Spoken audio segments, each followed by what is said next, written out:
Hey guys, what's going on? Shiro here, and today we have a new PS5 loadout video. So it's been a while since I did a PS5 loadout video, purely because there's like that lacking of mods that you can actually use.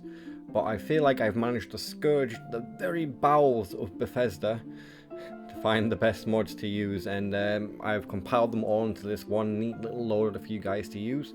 So if you are new to the modding, just copy this loader for exactly what it is and you'll enjoy a nice gaming experience on the PlayStation 5 for Skyrim. So let me know what you think, guys. If you are new to the channel, please consider subscribing, as I am trying to reach 2,000 by the end of the year. Yeah, anyways, on with the video, guys. First up, we have the unofficial Skyrim Special Edition patch.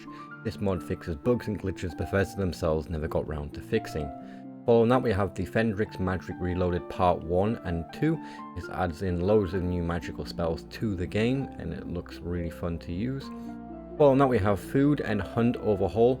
This basically adds in a ton of new recipes to craft and actually changes a few values of how food and animal loot actually works. Following that, we have Autumn Skies, a weather and lighting mod. This looks really cool. And it's a really nice weather mod and lighting.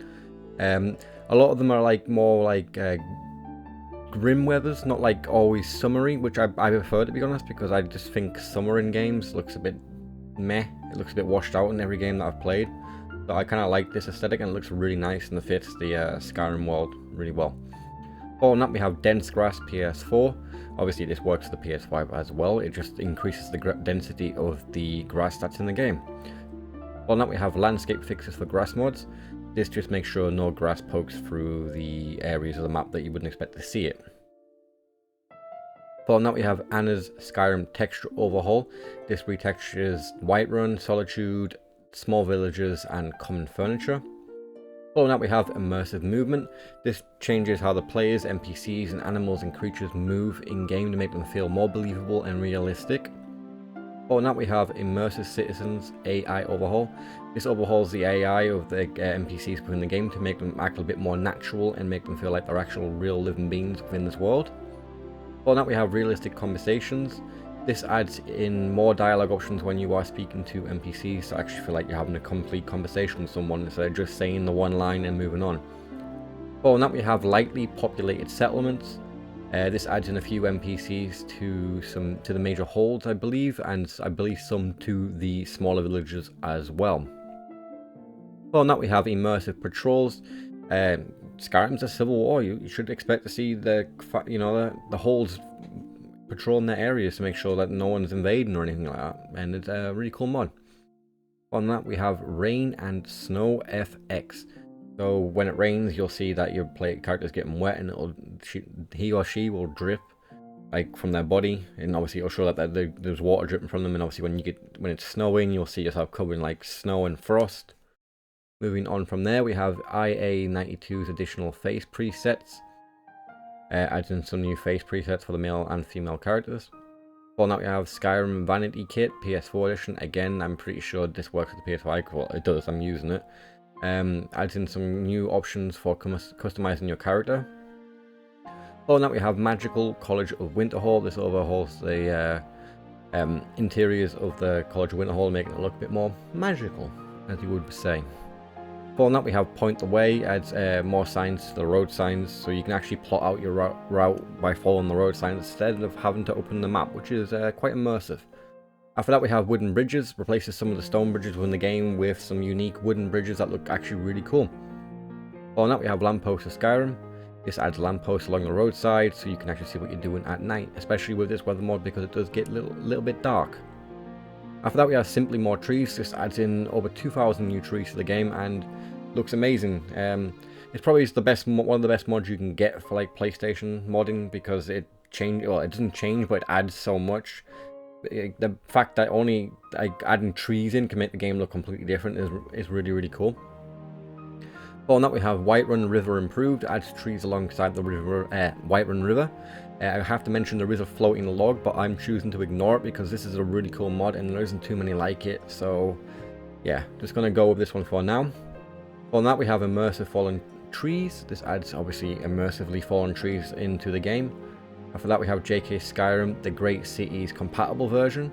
So obviously this is the JK Skyrim all-in-one, but it is now compatible with the Great Cities mods. Speaking of which, they're Great City mods, and these basically overhaul the major towns and villages within the game. That we have Deus Mons, a castle home, which is really cool. After that we have Hobbiton, another player home. I just wanted to give you guys some variety, and this player home looks absolutely amazing. I love it, it's great. After that we have TNF Whiterun, another player home. This one overhauls Breeze Home, giving it a really nice looking aesthetic. I think it is really cool. After that we have GT's Gardens of Whiterun, adds in some flora to Whiterun, and it looks really nice, especially paired with the Great Cities and JK Skyrim. You may notice like a drop of like 2 frames, if that, if there's a lot of people around you at once, which there can be, but it's very rare it does happen, so be wary of that. Following that we have Thieves Guild Vault. So basically once you complete missions with the Thieves Guild, stuff will start appearing around the Ragged Flagon and stuff like that, and it'll look a bit more lived in and full of life. After that we have Forgotten Dungeons. This adds in a bunch of new dungeons to the game. After that we have Kings of Hell, Behind Enemy Lines. This is a like, it's kind of like I said, it's kind of like a quest mod, and it's kind of not. It adds in 10 new races, 10 new bosses, and new weapons, and a lot of challenges. So I would say it is kind of a quest mod. Following that we have Deadly Bosses of Skyrim. This adds in a ton of new bosses to the game. I feel like these mods are probably the best ones to be using on PlayStation, because there's not much else you can do with the game and limited with mods. After that we have Earthful Isle. This adds in a new area to the game that you can explore. It looks really cool. After that we have Skyrim is Windy. This adds wind effects to the flora and trees within the game. After that we have Fast Alternate Start.